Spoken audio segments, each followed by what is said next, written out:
Chapter 17. Keeping Your Word. I do not want to speak to you continually about subjects that tend to show up the weaker traits of character which our race has. But there are some characteristic points in our life so important that it seems to me that we emphasize those which are especially weak just now.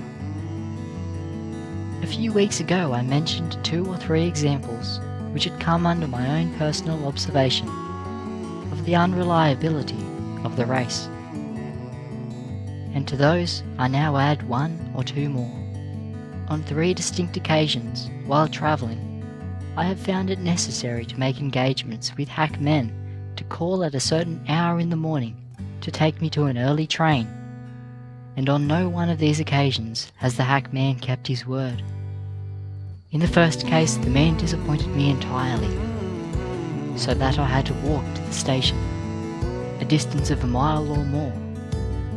In the second instance, the hack man was to come at 6 o'clock, and did not come until 6:30. By this time I had started to walk, and had gone 2 or 3 squares, meeting him on the way to the place where I had stopped. In the third case, the man was at least an hour late when we met him, after we had walked over half the distance to the station.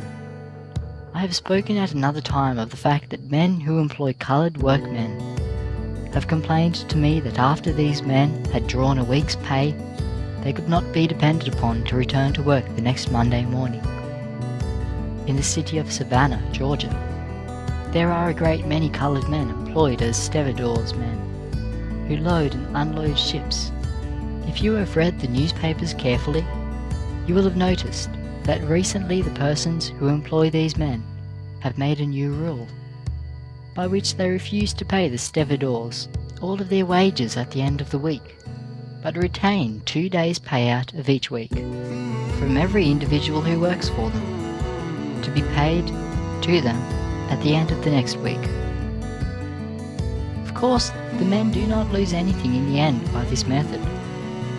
It simply means that so long as they work for one employer, there are at least 2 days' pay due them. Of course, the labourers whose wages were thus kept back have made a great noise about it. But when their employers were asked for an explanation, they said, "We find by your experience that if we pay you all that we owe you on Saturday night, we cannot depend upon your returning on Monday morning to continue your work. You are apt to get drunk or to debauch yourselves on Sunday, so that you are unfitted for your work the next day." This is the decision these men have arrived at after having employed these men for a number of years. Now, think of the things I have spoken to you about. You may say with regard to the last, that to a great extent this action on the part of the Savannah employers was due to prejudice, to a desire to use the money withheld for their own selfish purposes, and because they had the power to do so. But you can very easily understand that if a person goes on being disappointed month after month in his business, he will soon conclude that it is best for him to try a hackman of some other colour and disposition, and that if these Savannah employers find year after year that they cannot depend on coloured men to give them thorough, regular, systematic labour, they are going to look out for persons of another race who will do their work properly. It is not necessary for me to continue in this strain, and to call attention to other incidents of this kind, to show, as I have told you before, that one of the weak points which we as a race must fight against is that of not being reliable. Of course, I understand that it is not always possible for a person to keep an engagement, but if he cannot, it is very rarely the case that he cannot send word to the persons with whom he has made the engagement of his inability to keep his part of it. In the case of the hackman who disappointed me, if they had sent word 2 or 3 hours ahead of the time that they could not come, or if they had sent another hackman to fill the engagement for them, I should have thought nothing about it. In the case of those Savannah labourers, when they found that they could not go back to their work promptly, if if they had sent word to that effect. Their absence, perhaps, could have been excused, but it is this habit of disappointing people in business matters without apparent care or concern that has given the race the damaging reputation which it has for unreliability. I speak of these things repeatedly and so plainly because I am constantly meeting persons who are employers or who would be employers of our people, and they tell me every time when I speak to them about work that their only objection to employing coloured labour is this very matter I have been speaking of, its unreliability. Many of them say that they want to employ coloured people, would be glad to give them places of responsibility, but that they cannot find men who will stick to their work.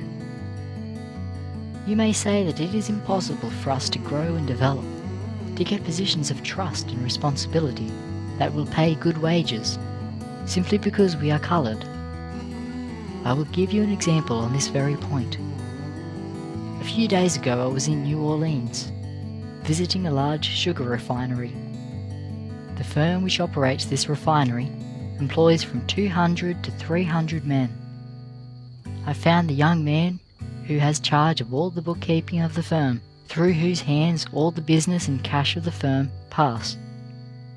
I found this man to be coloured, and that all the other persons filling responsible positions under him were white. I remember some 2 or 3 years ago having met one of the partners of this firm in the White Mountains, and he told me at that time of this young man. He told me that a great many persons came to him and said, "You ought not to have this coloured man filling this position when there are so many white persons who want the place." He told me that he said to these persons, "This young man does my work better than anyone else I have yet found, and so long as he does this, so long shall I employ him." This gentleman has since died, but the business is in the hands of his widow, who has so much confidence in the ability of this young coloured man to manage the affairs of a great business. Mr. Lewis is his name. Perhaps some of you know him, that he is retained practically at the head of this great establishment. This single instance shows that notwithstanding his colour, a man can rise for what is in him, that he can advance when he shows that he can be depended upon. Remember that whether you are hackmen or businessmen, it pays, whenever you cannot fill an engagement, to explain beforehand why you cannot. And that unless you make a practice of doing this, it will be impossible for you to get ahead or to attain to places of trust and responsibility, no matter how much education you may have. As I have so often said before, if we cannot send out from Tuskegee and similar schools young men and women who can be depended upon, our reputation as a race, for the years that are to come, is not going to be very bright. On the other hand, if we can succeed in sending out young men and women with a high sense of responsibility, who can at all times be relied upon to be prompt in business matters, we shall have gone a long way in redeeming the character of the race and in lifting it up. In this important matter, all of you can help. Do not wait until you go out from Tuskegee, but begin tomorrow morning, every boy and girl, to be reliable and to keep at it until reliability becomes a part of you. End of Chapter 17. Keeping Your Word.